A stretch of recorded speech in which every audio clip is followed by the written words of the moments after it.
The Democrat Party has a messaging problem. They've had one for a long time. I'm not sure what they're going to do or what they can do. The genie's already out of the bottle, bro. Right? They've already solidified themselves as the party of this, the party of this, all these other things that basically have nothing to do with what men care about, large scale at least, right? Most men care about being able to take care of their family, right? I mean, the reality. And if you don't put focus on the economy, but you basically only put focus on like gender issues and like identity-based issues and race issues, what does this have to do with feeding my family, bro? Nothing? Oh, it makes you feel good. I don't care about that. Doesn't make any sense to me, personally. But yeah, this is not new, bro. This is not new information. But let's see where this takes us, guys. Name of the video is No More Masculine Men in the Democrat Party. Yeah, you're right. Basically. I just don't know what actually a straight man is getting from the Democrat Party right now. What are you getting from it? They don't like you, basically. I mean, there are problems with your masculinity. Like, your masculinity in itself is toxic to them. Pass. Either way, let's jump into it. Let's do it. Is he right? I mean, Eric Adams is still a Democrat-ish, right? He does push. You think he's masculine? No, he's buff for 63 years old. I was going to say Obama. You know, when they said right away who's the most. Now, he's slim, but he's athletic. He plays ball. But is he right that Republican. Well, first of all, let me just show you the numbers, because actually the numbers maybe do suggest this. For young men under the age of 29, the swing from 2020 to 2024 in Trump's favor is pretty significant. 49 to 48, Trump to Harris. It's almost tied with young men.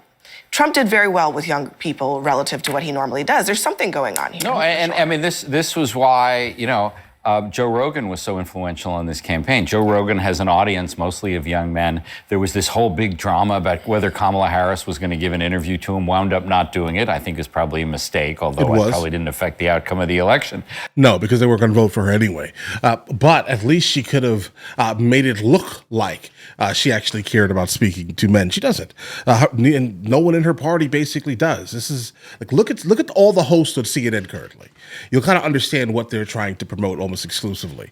But either way. But I mean, I think, you know, what that guy said was pretty dumb, but it is not. It is not true. It is true that Democrats have a problem, especially with young men. I mean, that is a real fact. So to me, that in a way it validates what Clay Travis is talking about, because if you're trying to get young men, you're not going to get them on all policy points and all the no. You actually may, right? Specifically, if they're policy points that will work with. Helping them make more money in their jobs, helping out the economy, lowering prices on things so they can better take care of their family. We seem to be talking in circles here. Joe Rogan knows karate, and sometimes he talk about drugs. That's good enough for me. Pete Hegseth was in Germany this week doing squats with like 220 on the bar outside for no reason. That's what the Democrat. I'm being silly, but and you know I'm what? serious. One of the other points that Clay Travis made, and I think this is true. We saw this in real time when Trump had the assassination attempt in Butler. That image of him raising his fist and saying "fight, fight, fight" was like a shot of testosterone in the arms of a lot of men. Mark Zuckerberg was like, "Oh my God." He's so cool. And now look at where we are politically with some of these very people really turning politically toward Trump. Because he understood, like he understood the assignment here, right? While Kamala Harris is basically pushing all of these things that had nothing really to do with benefiting men at all, Trump was doing the exact opposite here. He was just being kind of himself in this instance here. He's a man. And he has no interest in partaking in the political correct nature of what being a man is. While the Democrat Party basically struggle with masculinity in general. Numbers that you just read, it's been happening for 10 years. This has been happening slowly but surely over time. I think that poster in that clip earlier had said 2 out of 6 moderate men voted for Trump. Sorry, it was It's gonna be majority higher of next time. moderate men voted Trust for me. Trump. Even over 20% of liberal men voted for Trump. There has been what is seen as I don't want to say a war on masculinity, but there has been this trend in the Democratic Party, or it's at least felt that the left is becoming more and more hostile to the things that are typically men. And you've seen John Fetterman talk about this idea of like patronizing, calling them bros, or that ad that looked like a spoof at the end of the race of like, real men do this. It's like, have you ever talked to a dude in your life? So in James Carville saying, we need to have less like yappy voices and more men talking. And there are many men in the Democratic Party, West Moore, others. Democratic messaging is too feminine. But Carrie, It is. what do you? It's only feminine. Like they only care about. Listen, I'm going to give the Democrat Party 10 years before it just becomes the woman's party. All right. And that's just basically what is being felt right now. Okay. So why would you even expect for men to partake in something that has nothing to do with them?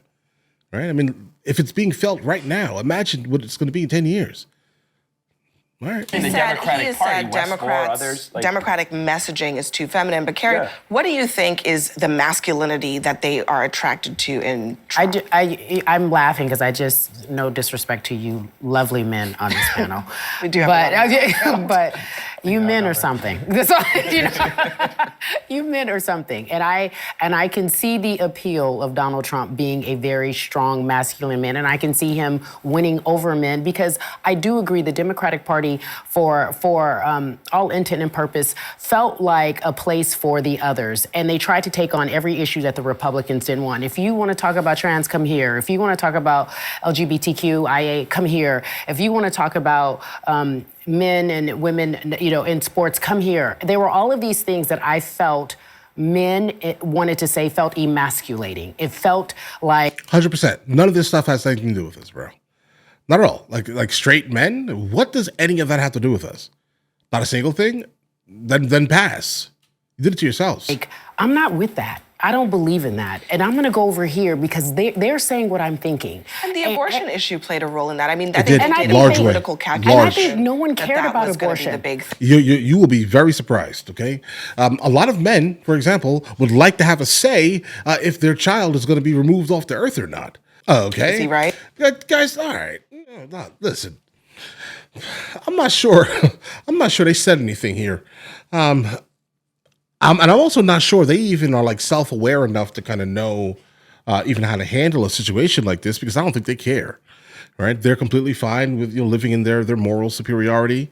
They're completely fine living within it, saying I'm right and you're a bad person if you don't believe the identity politics in the way that they believe it, guys. Right? And that's just what they talk about. And I'm gonna be honest here. A lot of people just didn't like Trump. They just didn't like the Democrat Party. Like, what's going on here? They're done. All right. I don't know. I mean, unless they find a way to be incredibly self-aware immediately. But something tells me, based off of this interview here, they still don't understand. But either way, listen, you guys all have an absolutely amazing day. Enjoy your day thoroughly. The fact that you just made it to the end of the video says a whole lot, actually.